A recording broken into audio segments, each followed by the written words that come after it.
Oh, of course.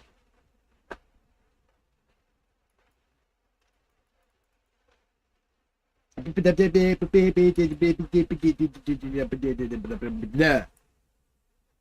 Bleh. Bleh. Bleh. She bleh. Bleh. Whoa.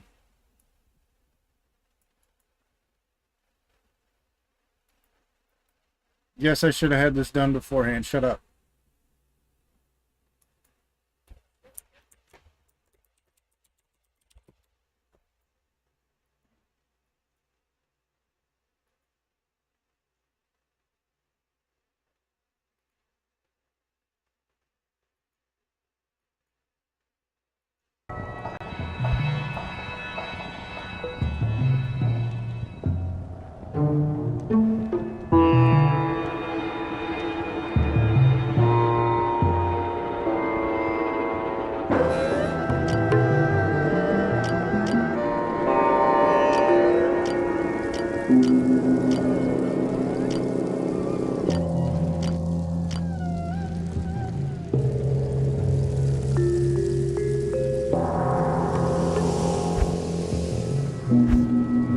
Oh shit, I didn't get my game.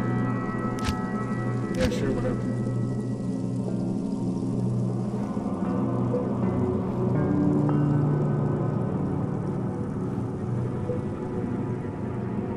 Booty burglar! Frigid bitch. I like it.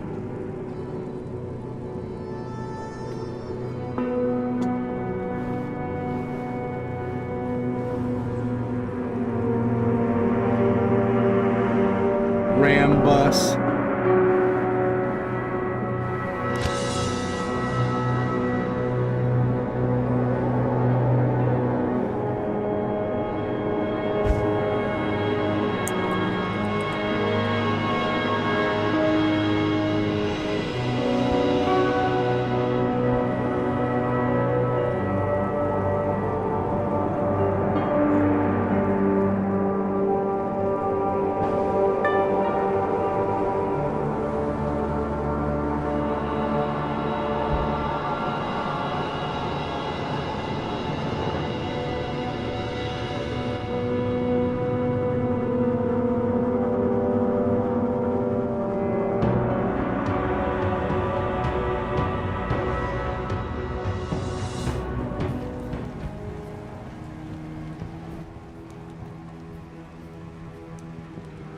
Oh yeah.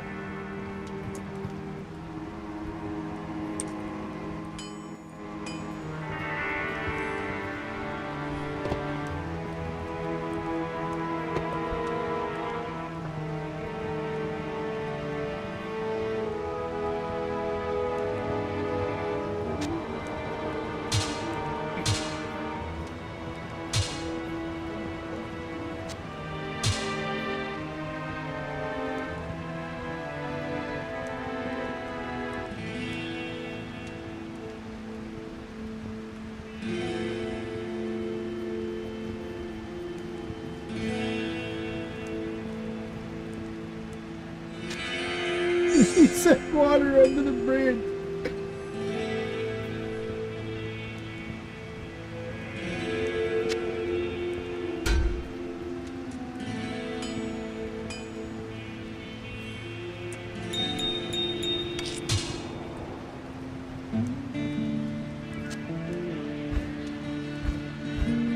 Well, shit.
Alright, I'm gonna do the generator because this is just it's gonna fucking be annoying if I don't.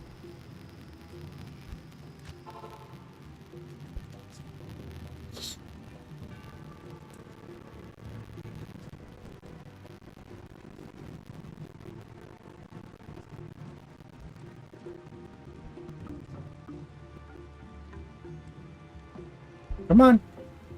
Let me slow.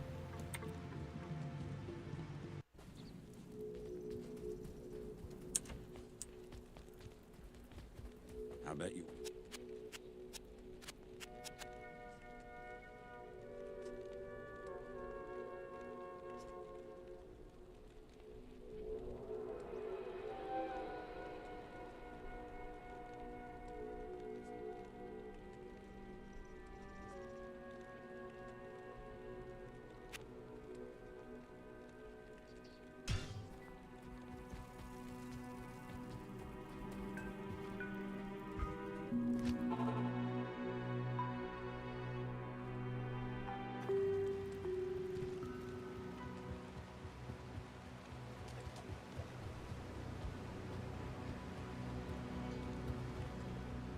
Beware foul demons and beasts.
Even though I'd be playing horror games.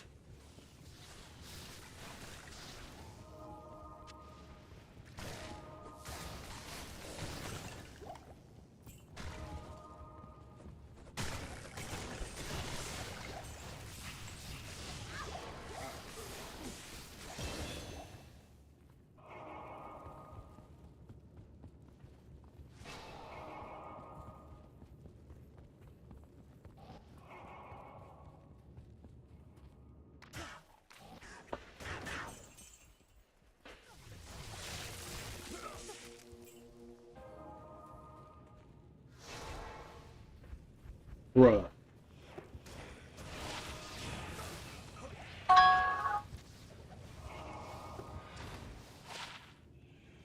Let's go.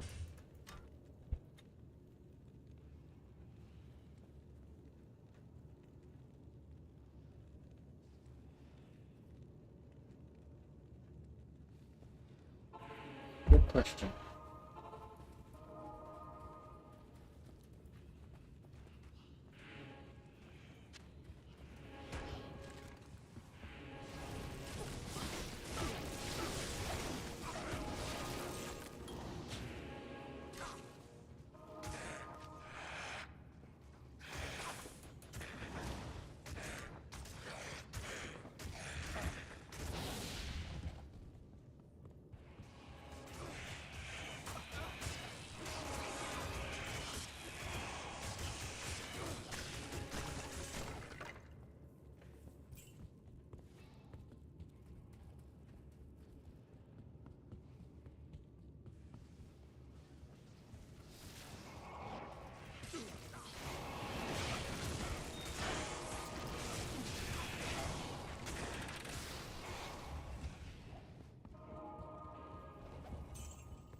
How are you tonight, Tech in Combat? I haven't seen you in a grip.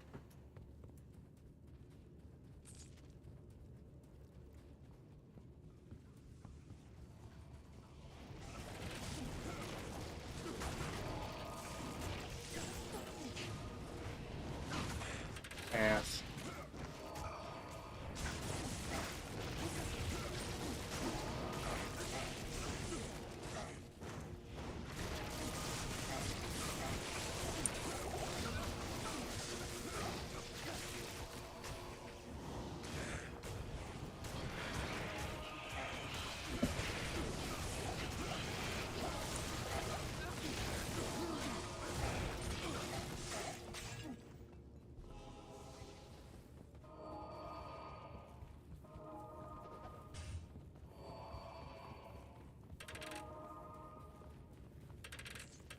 Halt, who goes there?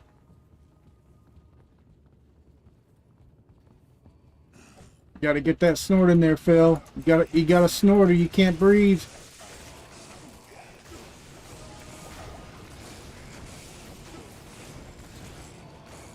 He's got postnatal drip, guys. Don't you know?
You say you're new to Diablo, you tried Diablo 4.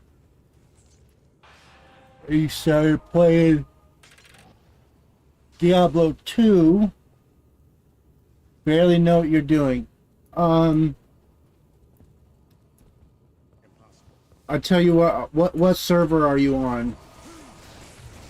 Are you on PC?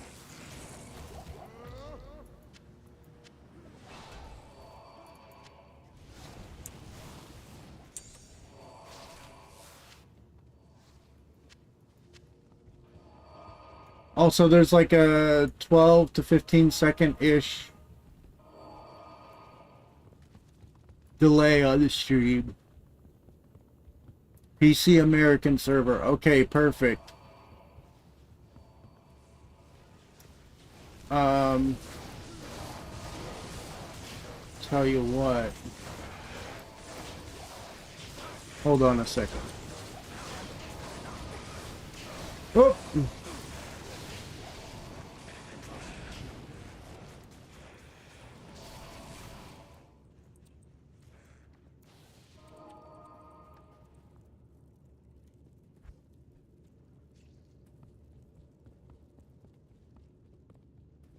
I can hook you up with some gear and level you up and get you past the hard parts, if you'd like. I could even show you a couple of skips, couple of glitches.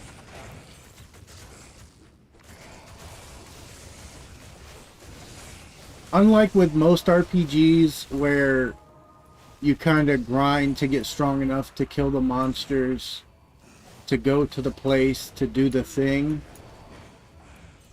Diablo 2 has that, but it's not really what the game is about.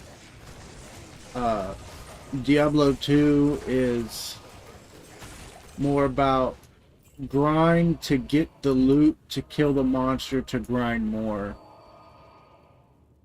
And eventually, if you're lucky, you might get something good.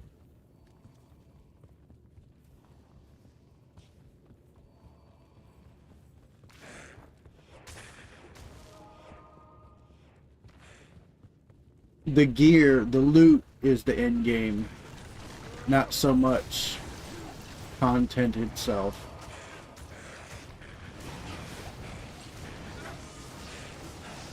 But it's the best Diablo game, and it stood the test of time so much that, you know, Blizzard was like, we got Diablo Immortal, guys. And Purple Shirt Guy was like, really, boss? Or was it red shirt guy? Either way, total Chad. Complete Chad.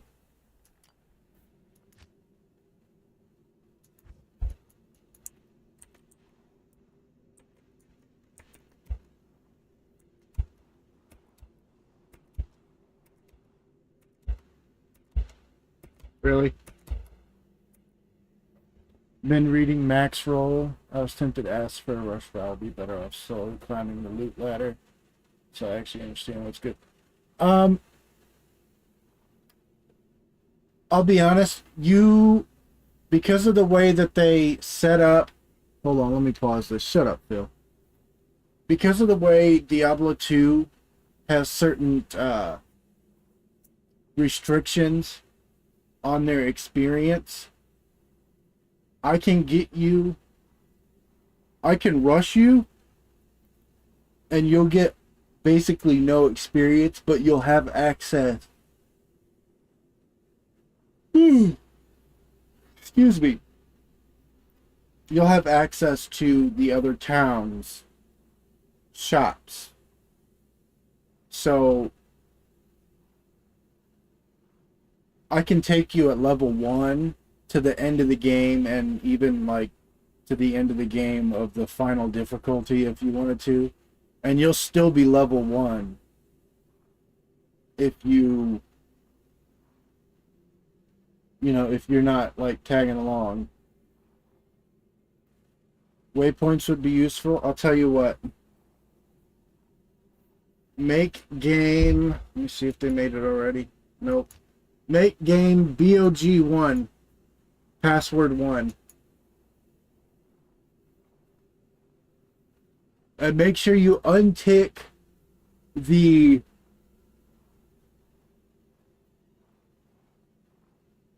level difference button.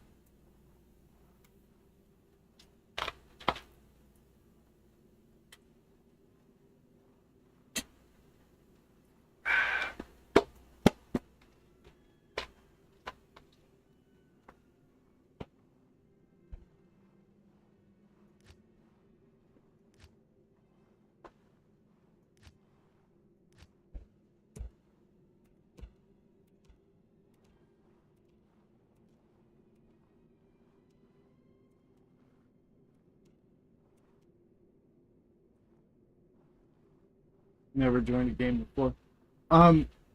Make it. You make the game and I'll join it.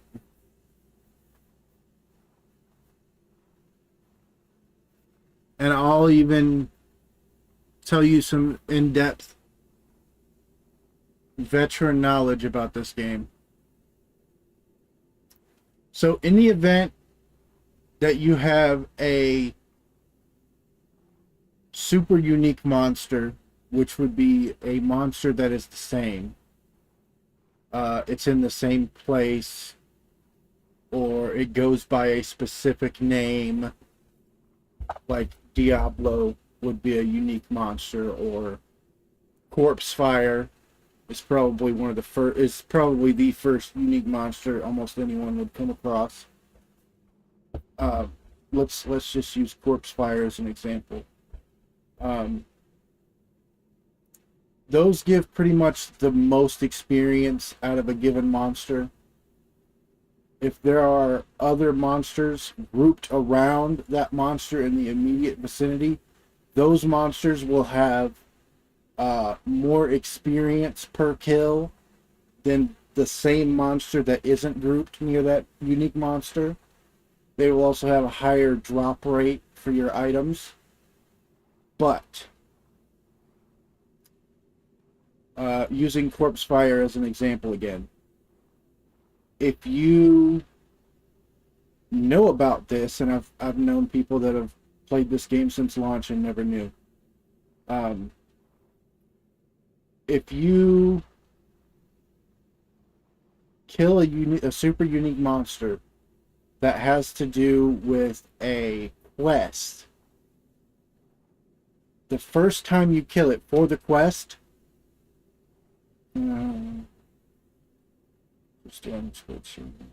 okay. If you're trying to stream the game, I can help you out with that. I'm pretty good at streaming. I'm just not entertaining. The first time you kill that monster, it will have a higher drop rate. It will drop 2 more items than normal. And will give slightly more experience. I think it's like 10% more experience than if you just kill it after you already got the quest done. Now, if you know this, what you can do this to gain levels, experience, as well as loot. So, abuse this.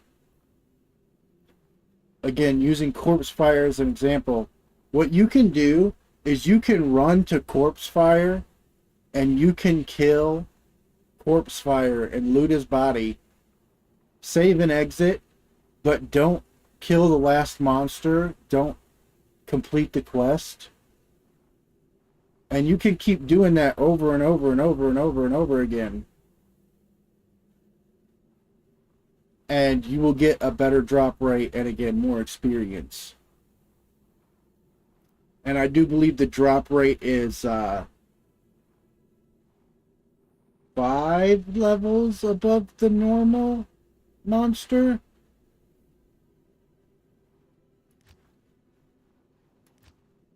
Game it. Oh, whoop. Not sure how that happened.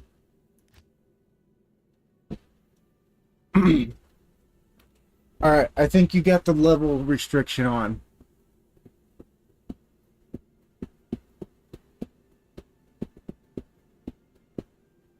And if you're on Discord, then I got you covered. Hold on.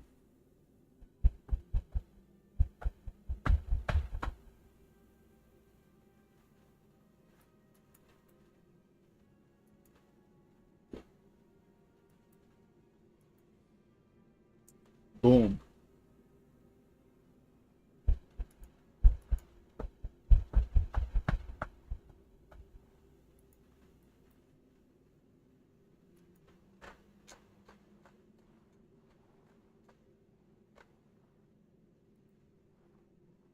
Banned.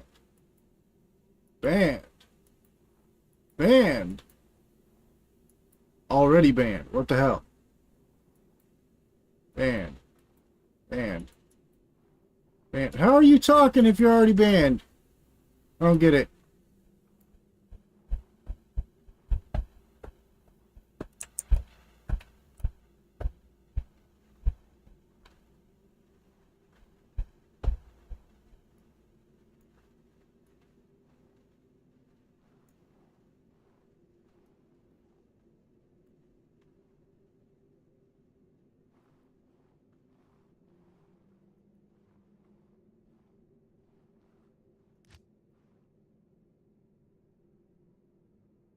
Now, you gotta make Bog 2, password 2, and uncheck the level restriction. I'll show you the button that you need to press. As soon as it's done airing out here. There's still some 1998 dust on this game.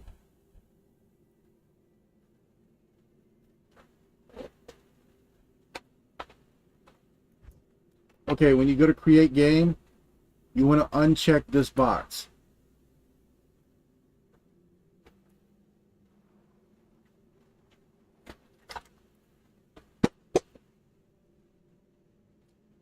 Then make it BOG2, password 2.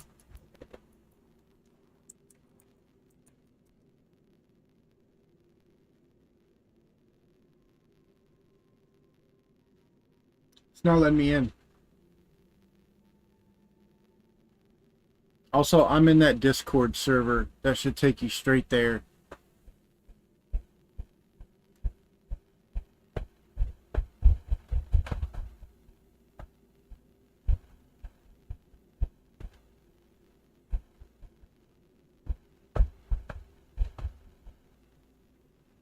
Bruh!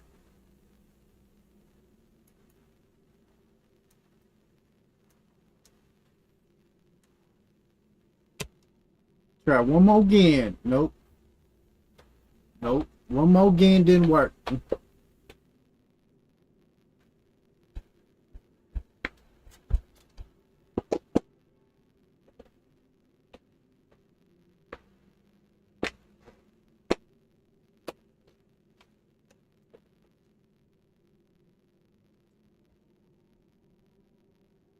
I really, really do. I need that money. I need that money. I need that money. I need that money. I really, really do. I need that money.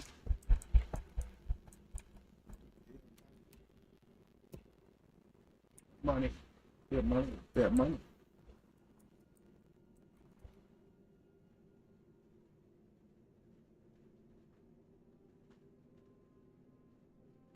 That invite is only good for a week, so make sure you join before then.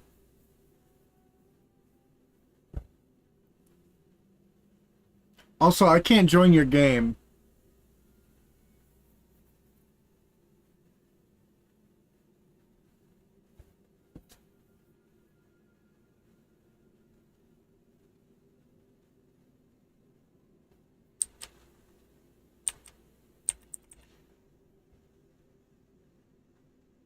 Also, don't press this button. Whatever you do, don't press this button. I have to mess with that on that settings. I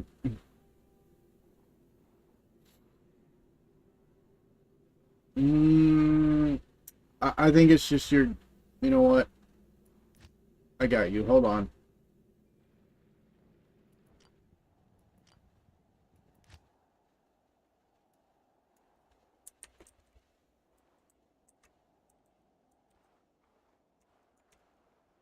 All right. The name is Bog3 Password 3. Join that game.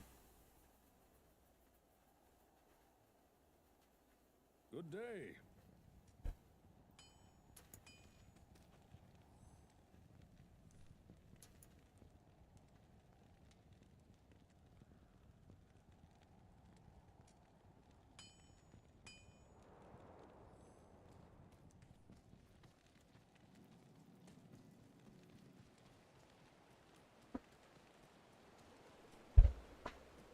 Not in town.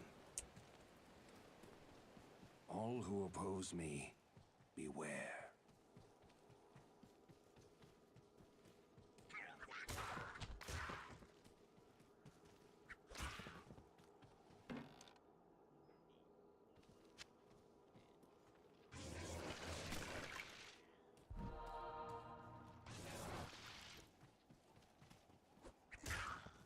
I need mana.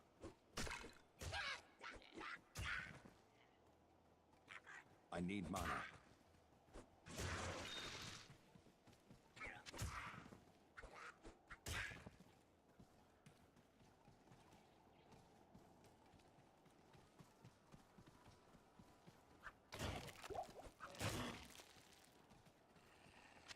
Oh my god, it sounds so dented. Not enough mana. Same issue might be a VPN.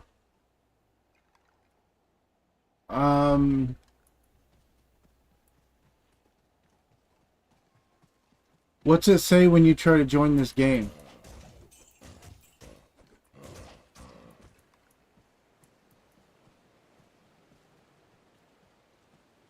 This would be way easier and faster if you were on voice chat, by the way. Just saying.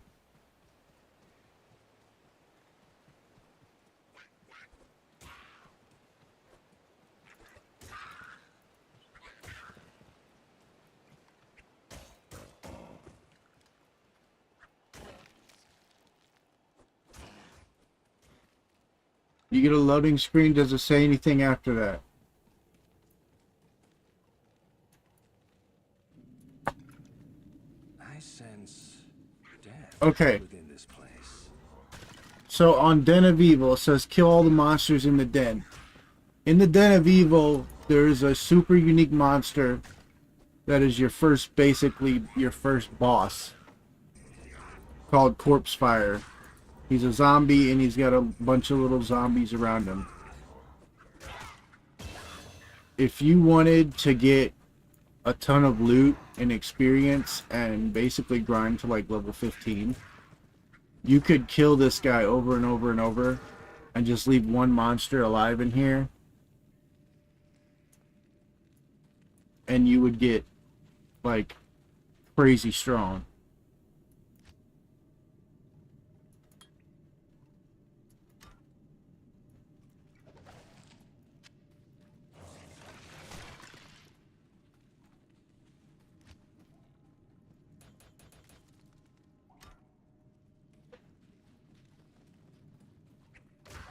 It doesn't say fail to join game or anything like that. What's it say?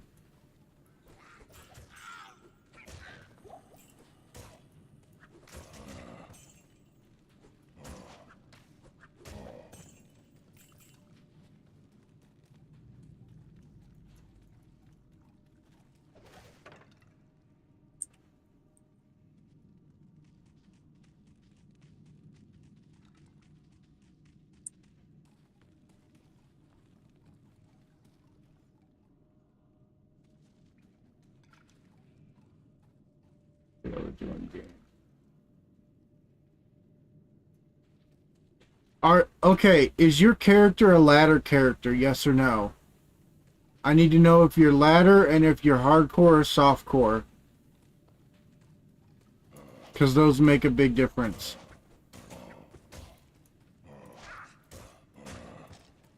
Hardcore, you get better items, but you only get one life. If you die, that's it. You have to start over. Softcore, okay. Does your character have a little green flag next to their name when you select your character?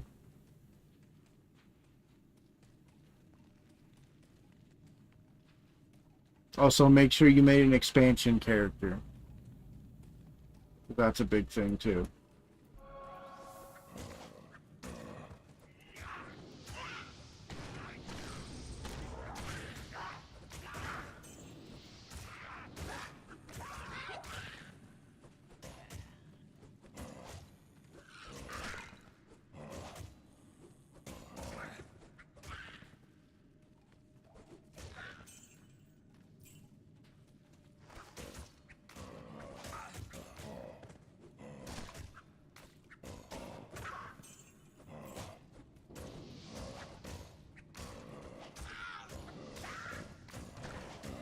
Greenware. Hold on. Let me level up and I'll show you.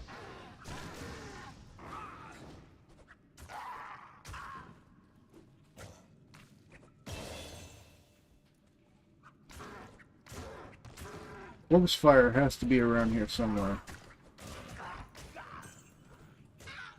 There he is.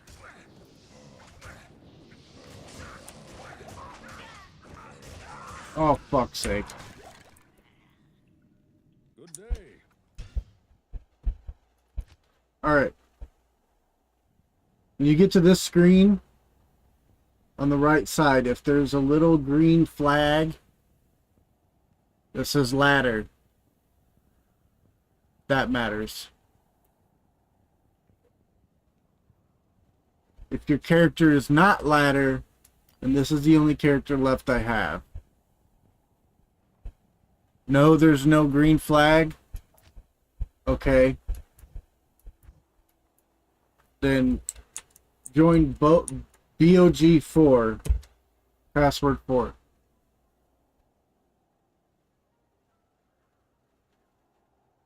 Good day.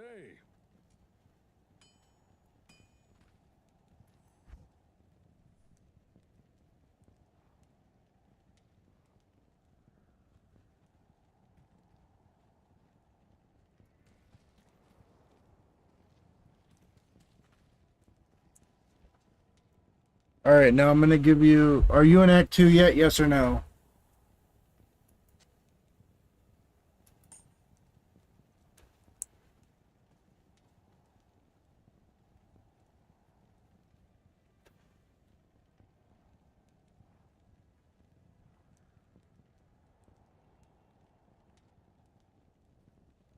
Not in Act 2 yet? Good day. No? Okay.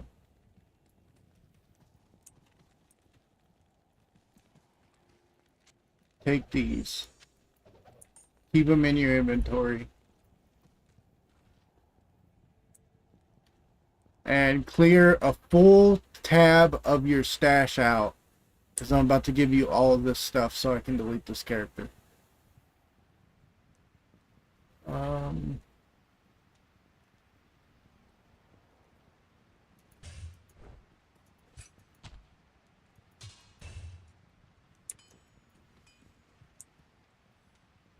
Alright. Decent shield.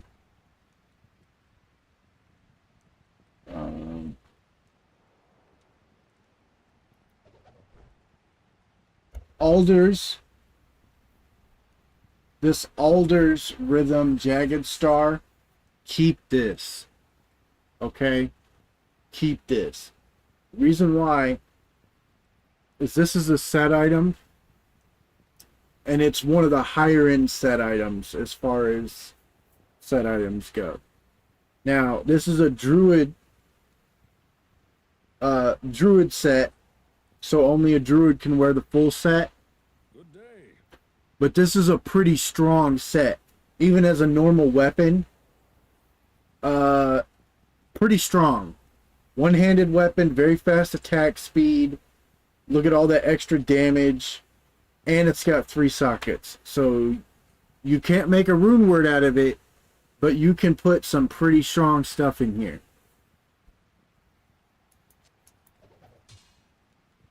And this is some pretty strong armor. The chance of getting magic items will go up with your level. Immortal Kings, this is a barbarian set. Good day. So, like I said, only a barbarian can wear the full set. But this is pretty strong. This is in fact, the only set in the entire game that gives you a type of every single damage in the entire game. So, just be aware of that. And Peasant Crown, this is stupid strong, dude. You're going to want to keep that.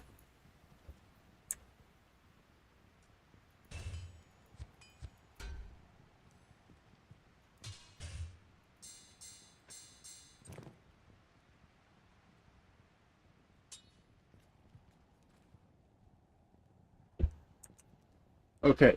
Lidless. This is strong if you don't have a spirit or anything like that. But as soon as you get a spirit shield, or in your case, a homunculus, I forget what it's called, but there's a unique homunculus that gives you 2 to all necromancer skills. You're going to want that. But this, good for you. Now this Q Hagen's Wisdom Mage Plate. Shut up, Phil. This Mage Plate is really strong.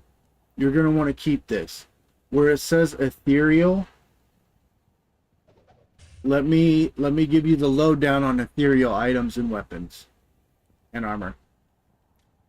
Ethereal means whatever the base stat is multiplied by 2. So if it's 10 to 20 damage, it'll be 20 to 40 damage.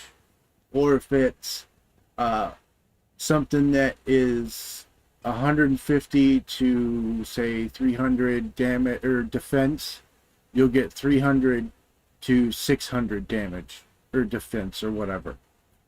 Ethereal items can only be repaired using a Heraldric Cube,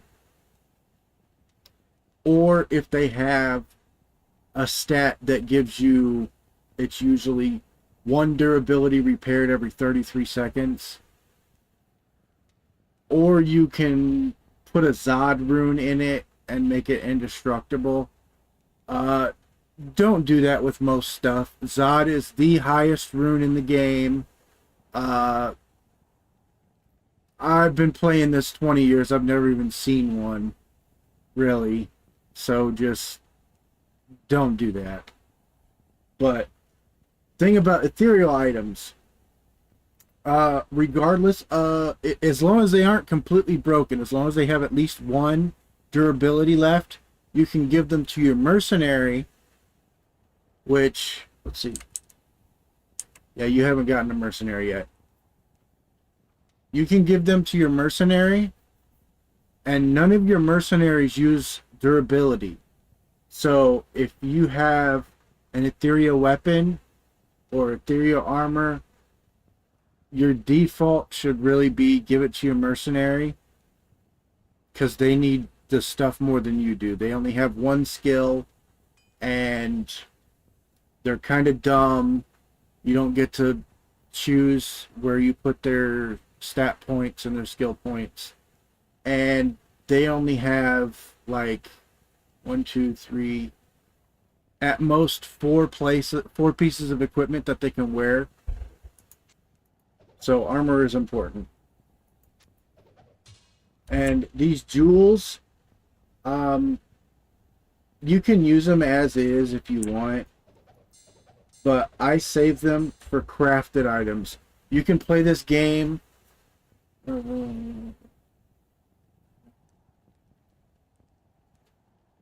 Act 2 Merc is best. Yes, they give you auras that you otherwise wouldn't get. And those auras are shared with all of your allies. So if my mercenary gave you prayer and you had, say, 60 skeletons on the screen, all 60 of your skeletons would regenerate life. Also, there's a necromancer exclusive build in the game that like 3 people have ever tried that I kind of maybe sort of might have invented. There's a rune word called faith. Now, if you want to keep your extra bonuses, you're going to need an Act 1 Merc to do it. Or you can just walk around with a bow. But there's a rune word for 4-socket bows. That's a pretty stupidly high-end rune word, if I'm honest. That gives you an aura fanaticism. Fanaticism is stupidly overpowered. It gives you more likely to hit the target, faster attack speed, and I think like triple damage or some nonsense like that. If you have that on a summoning necromancer and you have the Enigma armor, that is really overpowered. The Enigma armor is probably the most rare armor in the game that you'll find most people wearing. It is a rune word, but what makes it good is it gives you teleport for any class. And the sorceress is the only class that can get it without that armor. So, but as a summoning necromancer or anybody that has a bunch of summons, if you summon a big army, like say 30, 40, 50, 60 skeletons, 20, 30, 40 revived monsters or whatever, and then, yes, faith rune word, it's stupid powerful.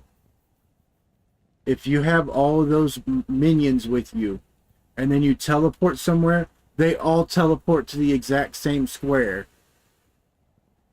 So the chances, like if you were to say teleport into a middle of a mob of enemies, you would probably not get hit. Your skeletons would take the hit, and you would just teleport this giant army of minions into this, tiny small thing of enemies. So it's kind of overpowered like that.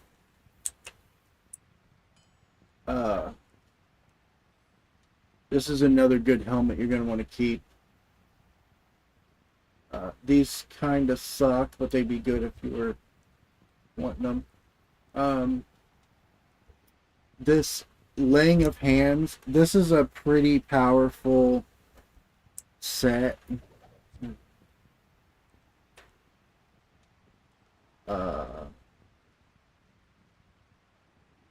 This would be okay. This kind of sucks for the most part, but if you have a barbarian, keep it around just for find item.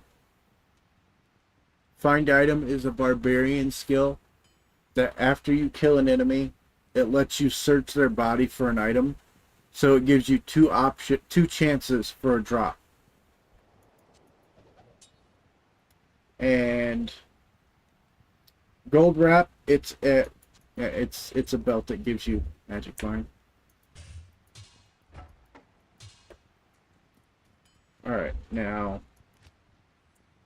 Dangoon's teachings, again, super high level rune or set. It's kind of hard to find the armor, but not impossible. Most people don't care for it.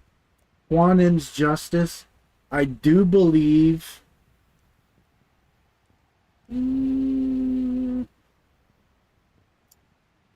your mercenary can wear everything except for the belt on this.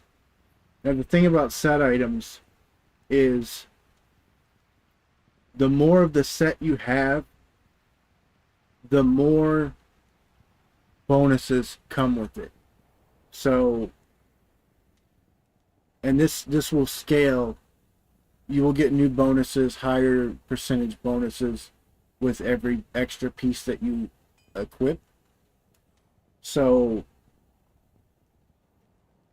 if you have, let's say, the helmet, the boots, and that's it, you'll get all the stuff from the helmet, all the stuff from the boots. You'll get a 2-item set bonus that's shared amongst the set pieces, and then each piece will get extra bonuses in green that are exclusive to that piece. So you get kind of quadruple the bonuses stats, sort of. But Huanin's, most people just trash it, but it's good for a mercenary if you're broke.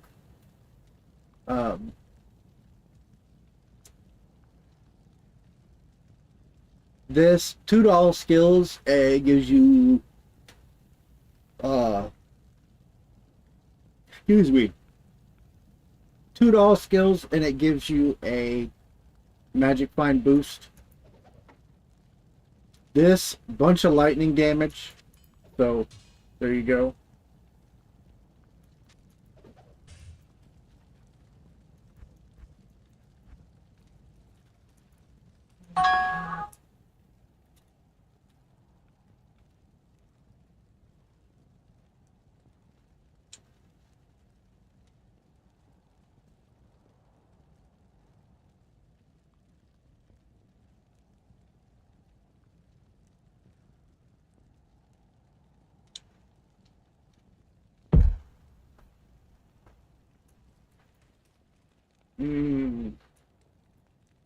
Now you should consider making a ladder character.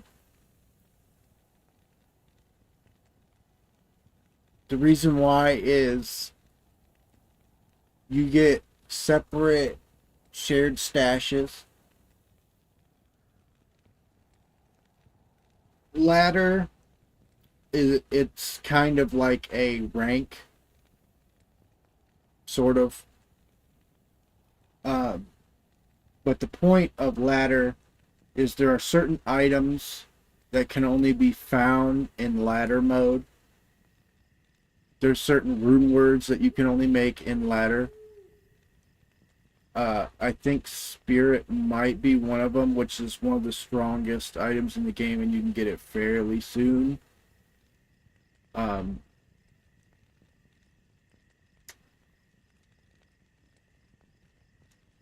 I only really play ladder. The only reason I have this character still is because the other day when I gave all my ladder items away, the dude didn't take the items that I gave you, and I didn't want him to go to waste, so I kept this character long enough to give him away.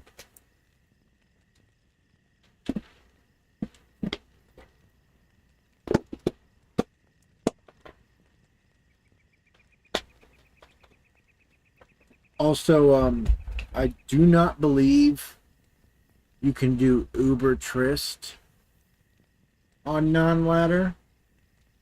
I'm almost certain that's a ladder-only thing. Uber Trist is a post-endgame thing that they added many years after the game was more or less dead. Only available in hell mode. You have to join. You have to kill certain bosses in hell mode, and get like there's a whole like side quest thing that you have to do to be able to make the actual portal. But that's a whole. You need a hammered in. Screw that. You need a hammered in. Uber Tristram is like the pinnacle of the game. They take you to Tristram. If you haven't been there already, you will go there eventually. Act 1 waypoints. I don't have any with this character because I don't play ladder. Or I only play ladder. Like, if you notice, I don't even have any experience. I got 0 experience. I made this character to mule my stuff, and I didn't get around to playing her until after the ladder ended, so I'm just going to delete her. But Tristram is an endgame place. You will find the regular Tristram fairly soon. It's in the Stony Field. There's it'll be marked on your map when you get close-ish to it. It'll be a bunch of little stones in a circle on your map. And you'll be able to click on the little stones, but it won't tell you why you can't. You go there and you save this old guy, and he'll be... Save the old guy, he'll be like right here, or right here when you save him. And he'll identify items for you for free once you save him. And he's integral to the plot. There's actually a plot. Just don't tell nobody. But later on, when you're a badass, and you got a bunch of badass friends, you can go to Uber Tristram, and you get to fight, like, crazy, stronger, powered-up versions of the endgame bosses. So you get to fight Uber Diablo, Uber Mephisto, and Uber Baal. And I think there's another one. And they will drop a crazy strong Annulus charm that will look like Mephisto's Soul Stone, but it gives you, like, no, that's Diablo clone, my bad. Ubers drop Hellfire torches, which will give, I think, 3 to a specific class of skills, and I think maximum like 10% experience gained or something like that. They're pretty strong. 20 to all resistances. When you get to Nightmare, you'll notice that you'll be taking a lot more damage, probably more than you think you would take. And that's because all of your resistances, which can be found here, all of your resistances, they start out at 0. But in Nightmare mode, they start out at negative 50%. In hell mode, they start out at negative 100%. Also, if you want to check other things, go to advanced stats. That wasn't there in the original game. That's something that modders added into the original game, and then the remake, they just kind of adopted it.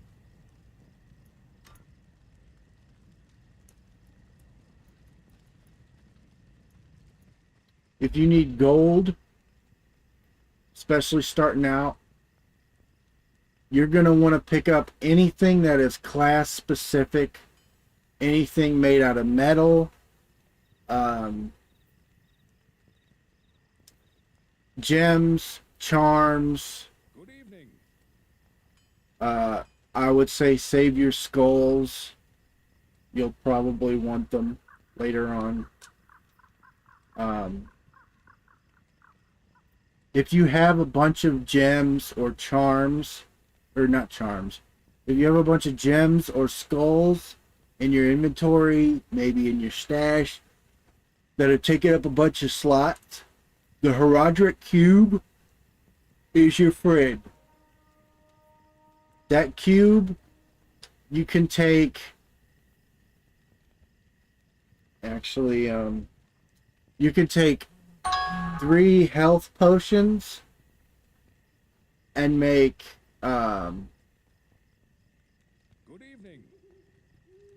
I think it's 3 super health and 3 super mana give you a rejuvenation, and 3 rejuvenation potions gives you a full rejuvenation potion. Okay, so that's strong. 3 of any rune will give you the next rune up, until there's a cap where you gotta go to a different recipe. I think it's like 2 of the same rune and a normal gem of a specific type or some nonsense like that. Good evening. Also, there's the cow level. If you're smart, you'll get a cow game going. The cow level, you will need to go to regular Tristram and find Wirt's body and pick up his leg. Bring it back to town here. Talk to a car over here, and you'll get a Tomb of Town portal and hit transmute, and a red portal will open, and you could find some stronger stuff there than you can at the end game of whatever difficulty you're on.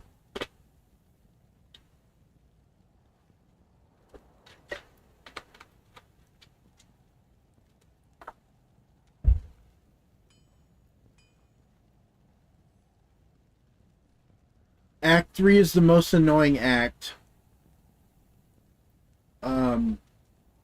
Act 3 is the one that everybody tries to skip.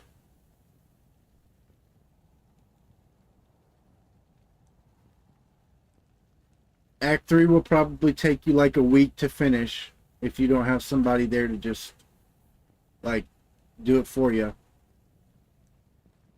Because Act 3 is a disaster.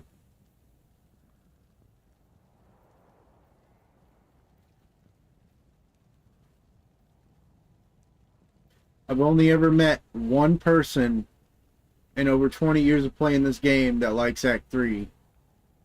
And I'm pretty sure there's more wrong with him mentally than there is with me. So he's not a very good subject to go off of.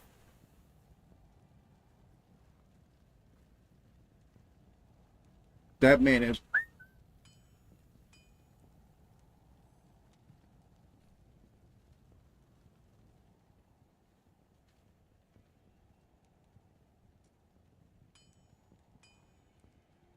Okay, you can play online or offline, it doesn't matter. there is a a couple advantages to playing offline. Things will never move. So the way this game works is actually kind of genius, especially for its time. All of the maps in the world are based on tiles that are stitched together in a random order in order to make a near unlimited number of maps that are technically the same map. I probably made a really terrible use of words to make that explanation, but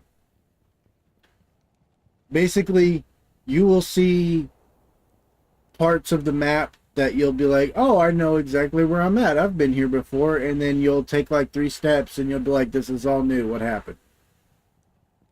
Enable respec, set maps, online maps are random. Okay, in the online mode, every time you make a game or join a new game, it randomizes the maps. So, yes, online maps are, in a respect, kind of random. Even the town is somewhat randomized. If you notice, the exit out to the Bloodmoor is over here. But on some versions of this map, the exit will be right here. Or it'll be down here. Or even right about here. It just depends on which version of the map you get. But if you play offline, just on like a local save game, when you first make the character, all of your maps will be created with your character. And when you save and exit and come back, excuse me, all of your maps will still be the same. Your map will still be revealed so you'll know where you've been. So if you want to farm a specific enemy, you can know exactly where that enemy is and you can just go and kill him over and over and over and over and over again. Now, online, if you want to farm a specific boss or creature, yes, you kill him, exit, and make a new game. Then you hunt him down and find him again, and you can kill him that way. But every time, and this is true on and offline, every time you save and exit, the entire world in all 5 acts is repopulated. So even if you were to start at the Bloodmoor and work all the way down to Bale and cows and kill every single monster in the entire game, when you save and exit, all of them will be alive again. So you can play this game to infinity if you wanted to.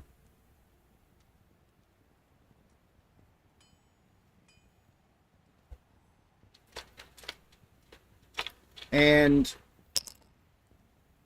there's people that know more about this particular aspect than I do, but the loot that you get is technically limited, but it is based off of your actions and the path you take from one tile of the map to the next. So if you know the RNG pattern, you can technically, if you wanted to, force the game to give you a specific item as a drop. But almost nobody does that. Good luck with that. The stash, is it limited? Unfortunately, there is not nearly enough space in this game. Is the personal tab locked to a character? Yes.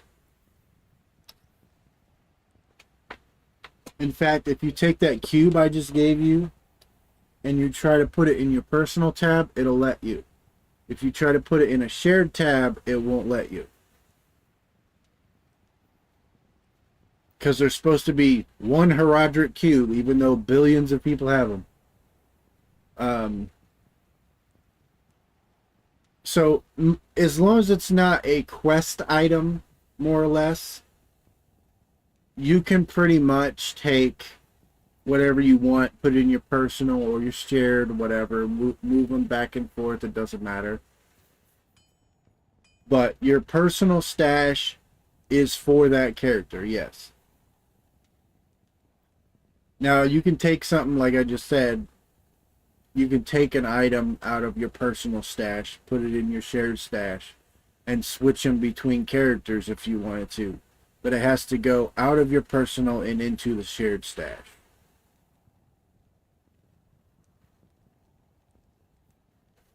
And if you played during OG Diablo 2, this was your stash. That's all you got. And you only got one, there was no shared stash.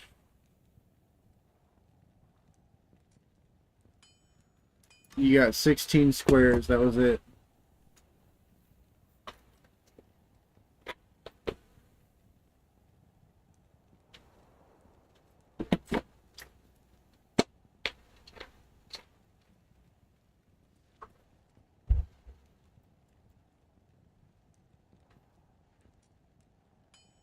Have you decided what kind of a necromancer you want to make?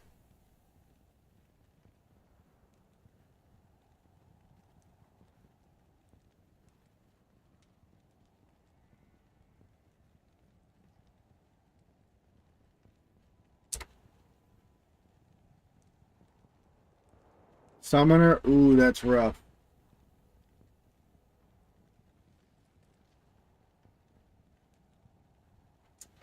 That is rough. Hold on. Be right back.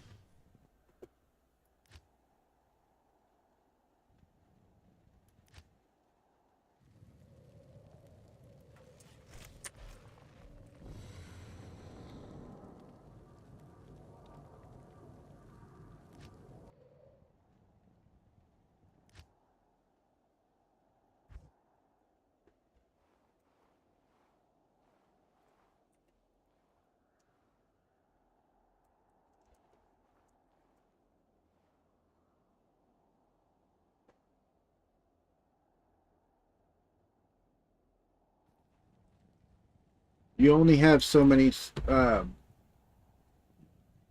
excuse me. Ooh, excuse me. You only have so many skill points. So, I'm going to just go ahead and tell you. If you're doing summon, you have to decide whether you want to do a skeleton, a revive, or a golem. At some point, you're probably going to do all three regardless, but you want to know out of the gate which one you want to focus on, because you're going to want to put 1 point in the other ones. At least 1 point. Now, I'm going to tell you right now, Fire Golem is cool, but basically everything is immune to fire, so I probably wouldn't do that one. Iron Golem, now there are some people who make their whole build around this skill. The Iron Golem transforms a metallic item to a golem that gains the properties of the item. If you take you can take some of the most powerful items in the entire game and make a golem out of it. And it will get all the horse shit from that item. Even if it's like a rune word item, whatever. And if it's ethereal, you get that too. But when the golem dies, you don't get your item back. So just remember that. Clay golem slows the enemy when he attacks. So could be good. Also, blood golem.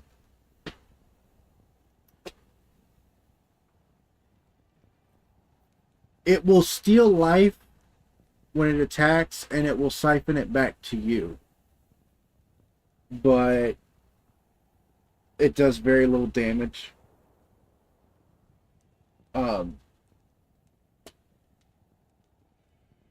Now, one of these, Iron Golem. Besides all of the cool shit from whatever item you use, Iron Golem also gets thorns. A level 1 thorns, and unfortunately it only gives it to itself, which is weird. Level 1 thorns is 350% damage returned for physical damage.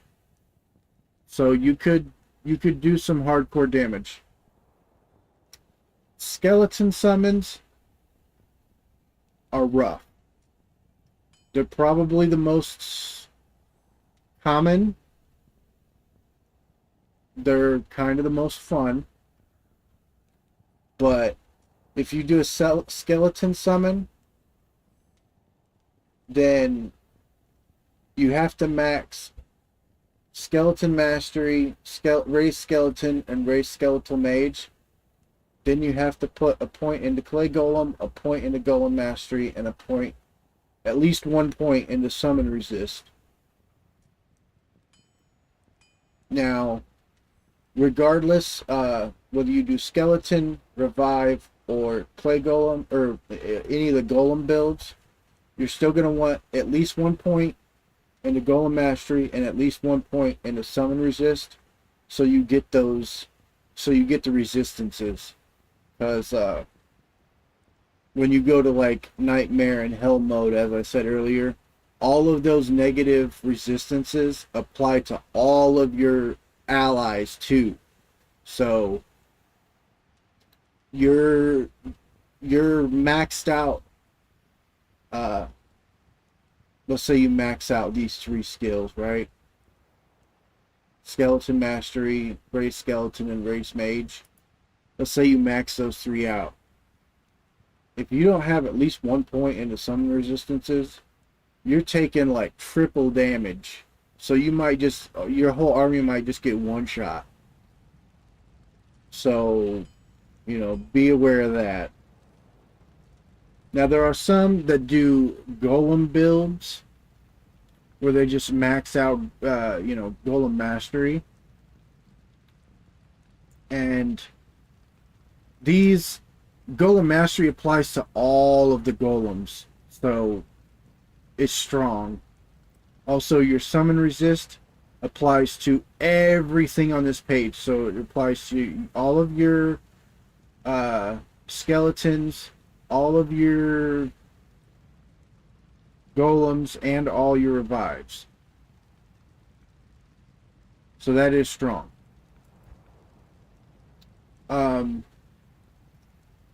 Now, on your other pages, Poison Nova is a kind of a cool spell, honestly.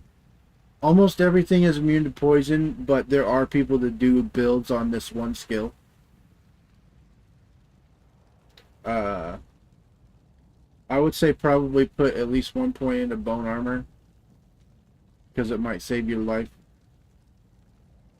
Corpse Explosion is your highest damaging skill when you max it out, but you have to kill the enemy and there has to be a body left. if you use that body to summon your your army, you can't use it as a corpse explosion, so just don't bother. Bone Spear is kind of overpowered if you max all the things for it.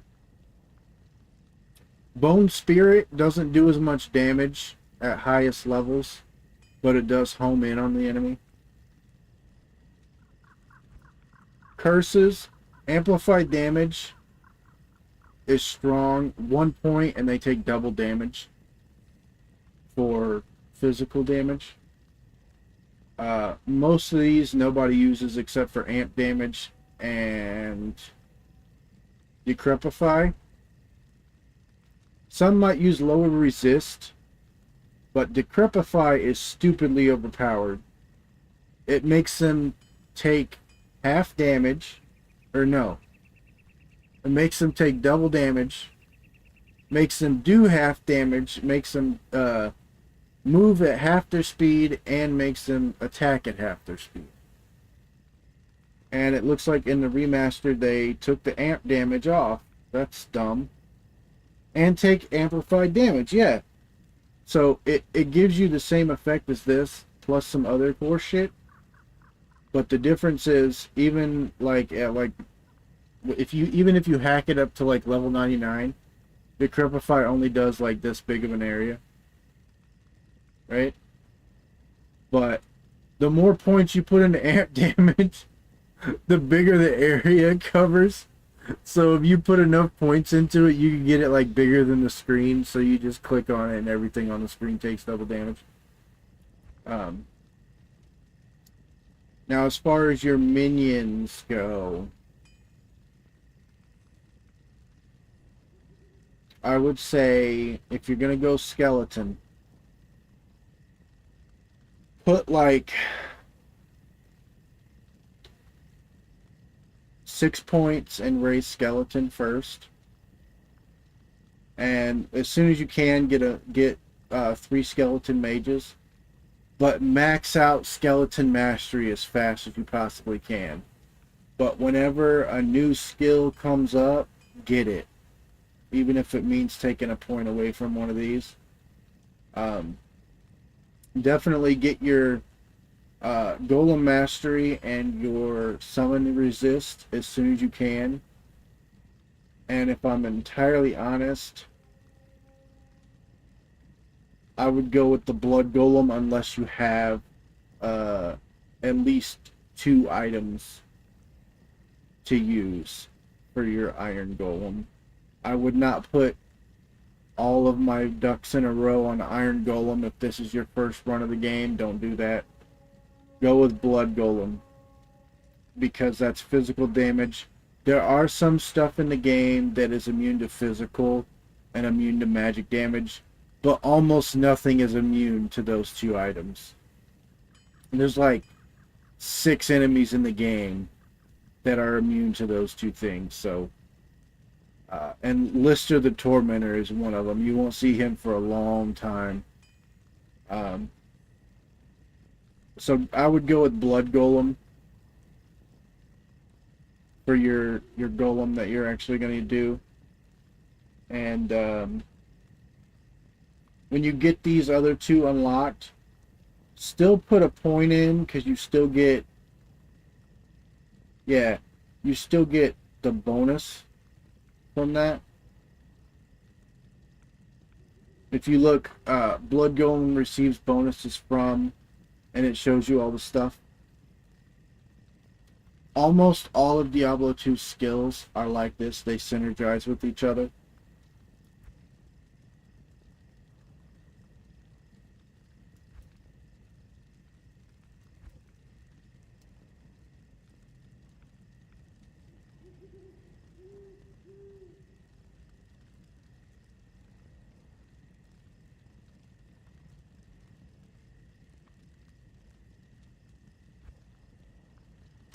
Okay, now I gotta stop talking because I'm starting to hurt again. Any hotkey tips? Yes. Ow. Fuck. So Z, it cycles through your different stages of your portraits on the top left. If you want to keep eyes on your teammates, keep it on the top setting. X, fuck. So C and A bring up your character sheet. B and I are inventory. M brings up messages. W switches between weapon stacks. Q is quest log. E sets you to go wherever your mouse is. R toggles run. T is your skill tree. P is party. S brings up this menu. Like it says, F1 through F8 to bind a skill, so let's do that. 1 through 4 on your keyboard are your belt, quick drink. Let's see what else. S, D, F. F is your perspective. That will zoom in and out. And that works in OG mode and sexy mode. G toggles between OG and sexy mode. H is your help.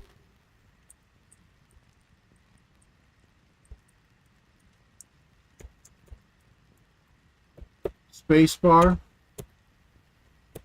takes whatever you have on screen and brings it down one layer. So I've got 2 layers on screen right now. I've got my inventory and my map. If I hit spacebar, it closes the inventory. Hit it again and it closes the map. Tab is to toggle your map on and off.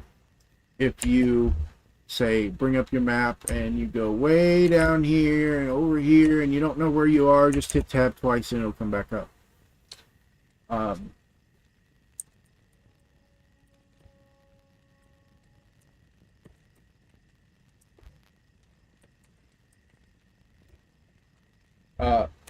I think it's Alt. Yeah, if you hold Alt on your keyboard, it will show you the items on the ground. If you get into a situation where there's so many items on the ground that it seems like there's more items on the ground than show up in this menu, then there's 2 things that you need to cycle through. Cycle through the perspectives and the filter of OG versus sexy normal mode.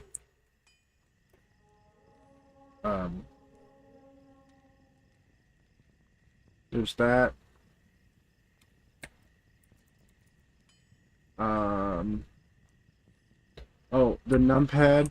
This is yours. Oops, goodbye. Run away. Die, die. Thank you. This is for you. Come on. Come on. This is yours. Does that. Help me!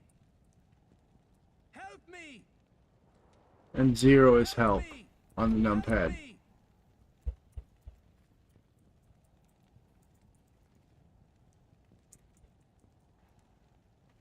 Uh-oh. Not in town. Okay. Another thing that is exclusive to the remaster, if you go in, find it.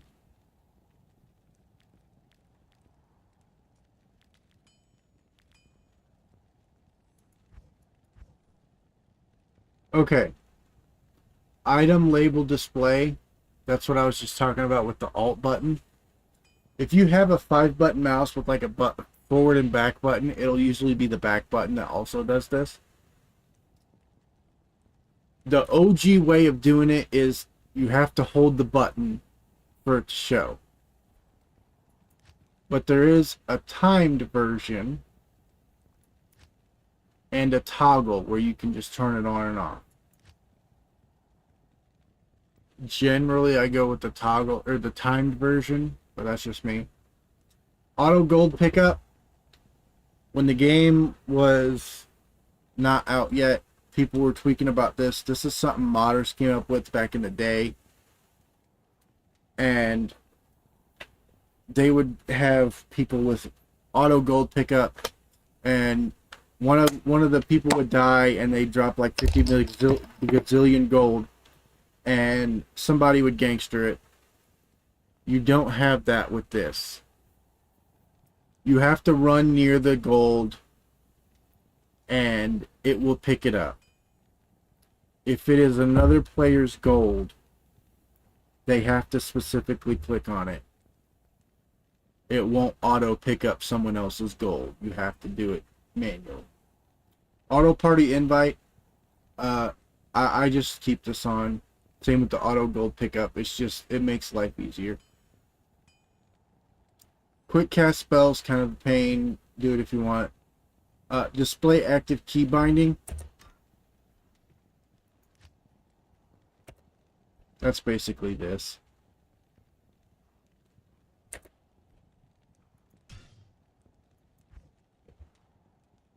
Confine mouse cursor. That's I keep that off because I have dual monitors. Now, this stuff, I keep it all on. And chat gem mode. This is what I was telling you earlier. Don't ever click this button. They think they're funny.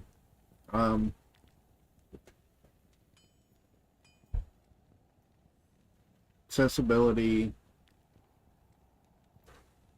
I would keep your attack miss indicator on, because if you don't have this on and you click on an enemy and you attack and it deals no damage, it will either tell you that you missed, which in that case you'll know you missed, or if it tells you you didn't miss and it still doesn't take damage, that means you rolled a really bad roll on your percentages. Controller, I don't use the controller. That should have been on. Now, you can use your map to tell you where your allies are,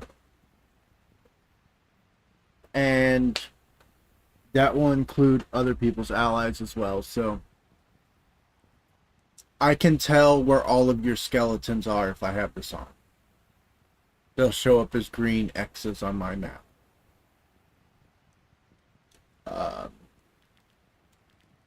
And offline difficulty scaling, it won't let me change this right now because we're online, but this is actually a replacement for a command that we used to use back in the day all the time. You would type in the thing, apply. You would type /players space, and then any number between 1 and 8, and it would bump up the difficulty, give the enemies more health, make them hit harder. 3, 5, and 7. I don't know. I think that's sissy shit. I just put it up on 8. That's just how I play. I've been playing since day one.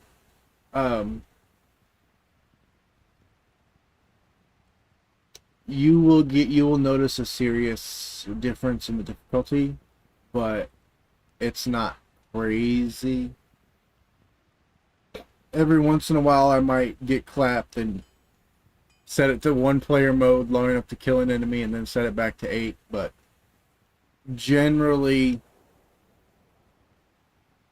I set it to 8 just to make leveling easier, because they do give you more experience the higher up you go.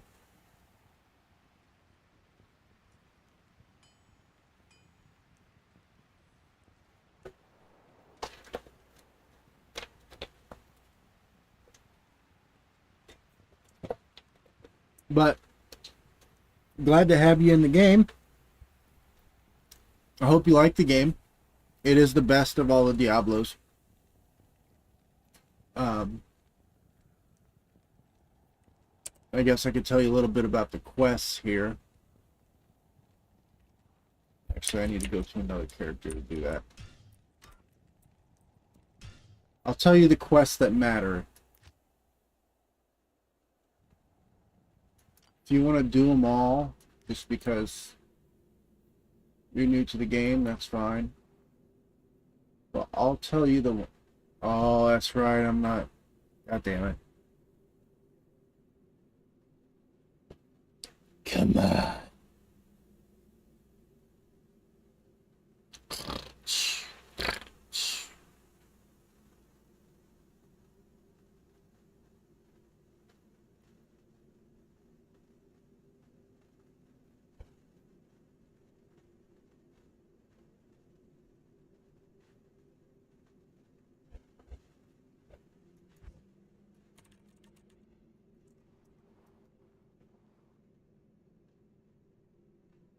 Boop, boop, be doop, boop.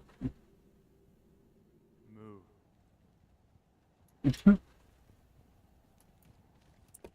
Okay. Den of Evil gives you 1 skill point. Blood Raven, you go kill a boss, and then you come back and you talk to this girl, and she will give you a robe with a bow. You have to leave one alive, yes. She will give you like a robe that will help you out. If you don't want to do this one, you don't have to. Same with Den of Evil, but it's a skill point. In the case of Blood Raven,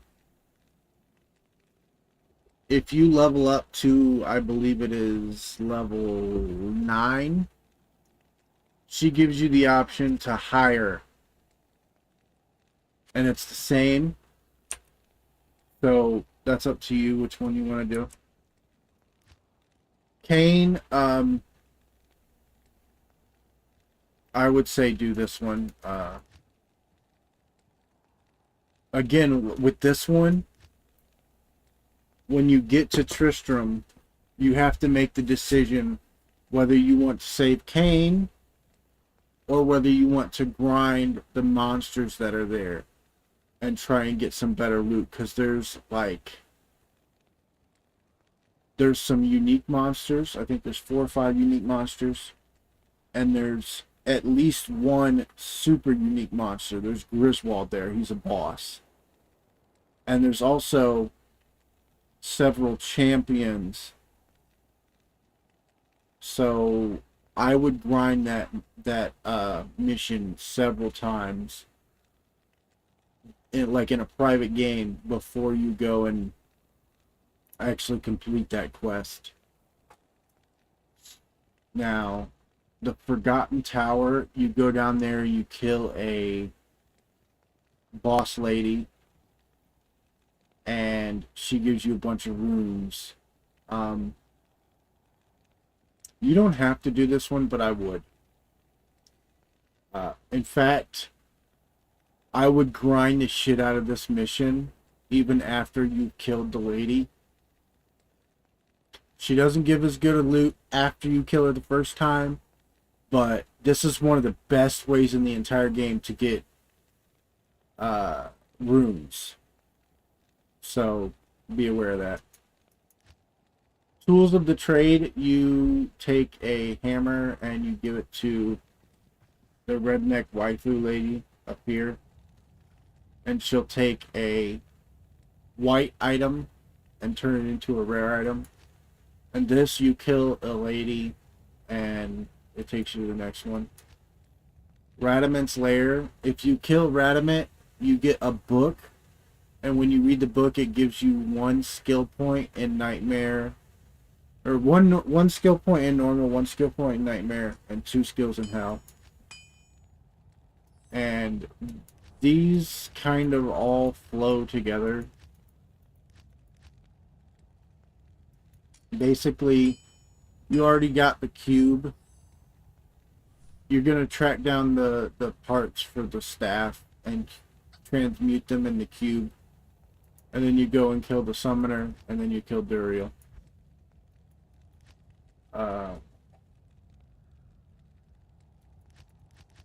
Okay. Act 3, most people skip Act 3. Because why wouldn't you skip Act 3? But in all seriousness, this one right here, if you complete the quest, it gives you a potion. And you can do this for each difficulty per character.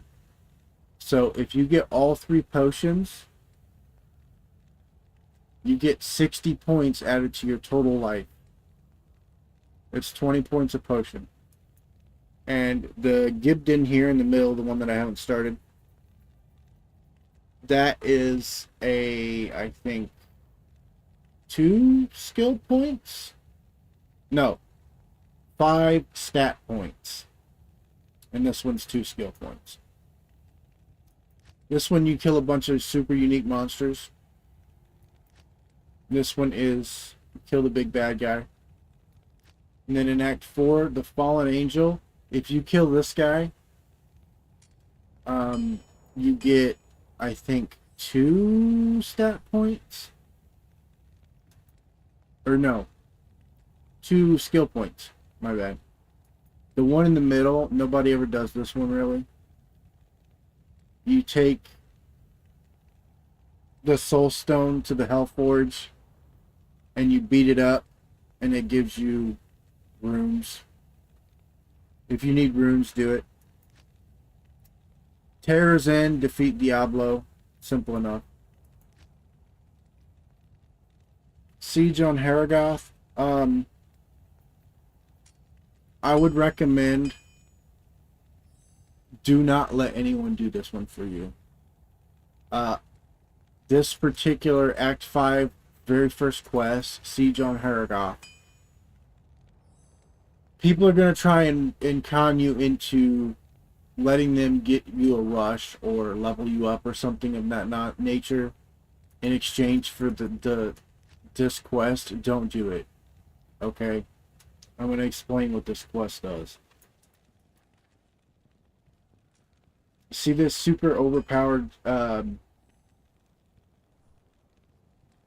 armor that I have here? You could make this armor better. You could take this armor and take it to What's His Nuts in Act 5 after you complete this quest. And he will put a socket in that armor.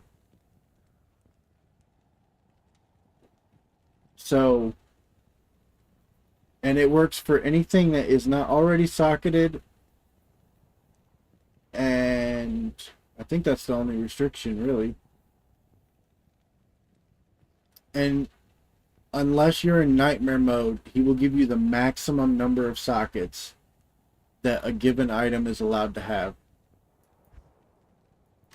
So, if you take, say, a Monarch up there, he will give you a 4-socket Monarch back, and you can make Spirit with it. If you complete Rescue on Mount Ariat, you get a Barbarian as a helper, as a mercenary. Prison of Ice, if you complete this, you get a scroll to read that gives you, I think, 10% on your resistances, all resistances. The Trail of Haragoth. This quest, I never complete this quest. And I'll tell you why. remember earlier when I said you got to leave corpse fire alive to get the better stuff? Well, there is a super farmable enemy, and I'll show you him. In Act 5, after you free Anya, she will open up a portal to Pendleskin. Come on, you slow piece of shit. Pendleskin has either almost the highest or is the highest level of an enemy in the game as far as like normal enemies go. And you can walk to the very next room, kill Pendleskin and all of his minions, and he will drop items for you. And it's the easiest, and I do mean the easiest, farming in the game. You walk to the next room, kill like 8 enemies, and then leave. And that's your run.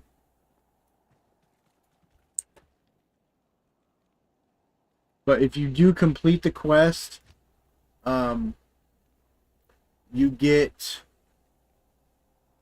Obviously, you get to kill Nilithak, which is like a stupid high drop rate, but you get an item personalized with your name in it.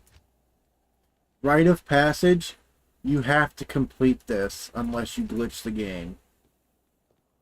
You have to be level 20 in normal, level 40 in nightmare, and level 60 in hell mode to complete this quest. Basically, you go up this mountain, you talk to this little thing, and it awakens 3 barbarians and they all attack you at once. If you defeat them without leaving the mountain, you get a level. And you get to unlock Eve of Destruction, which is Bale. But my voice hurts now, so I'm going to be done talking for a minute. Ooh. It looks like I've been summoned for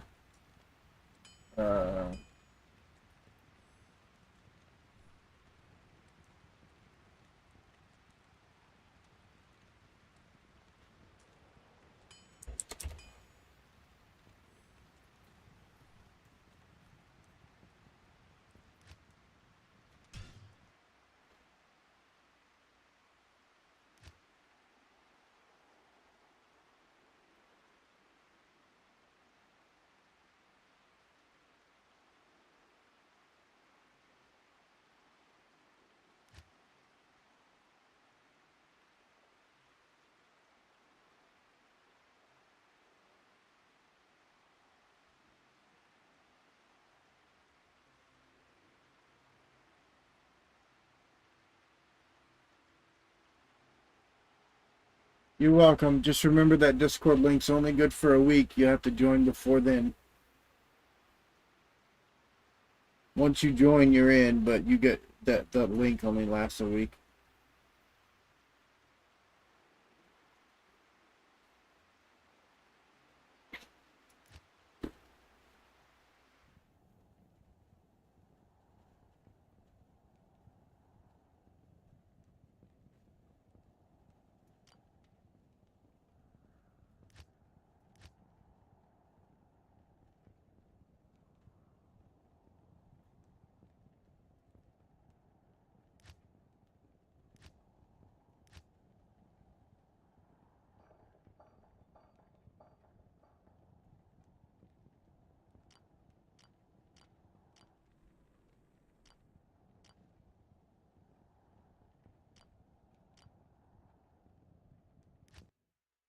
Oh, lordy, lordy, lordy.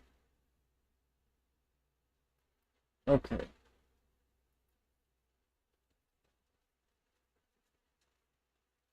Mm.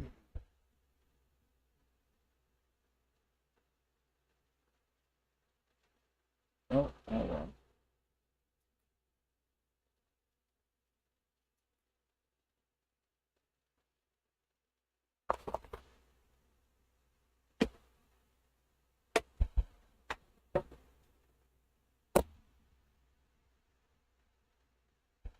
Put on some music and grind. All right. Um, most people, myself included, play their own music. But in all honesty, the score for Diablo 2 is better than you would expect it to be. It's very atmospheric, the music in this game. And the Act 2 town music actually won a couple of awards when it came out. So if you want to put your own music on, you can. If not, you win either way.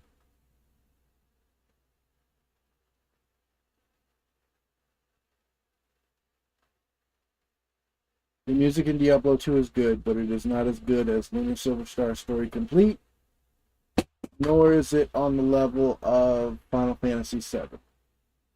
But it is very, very good.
What the fuck is going on?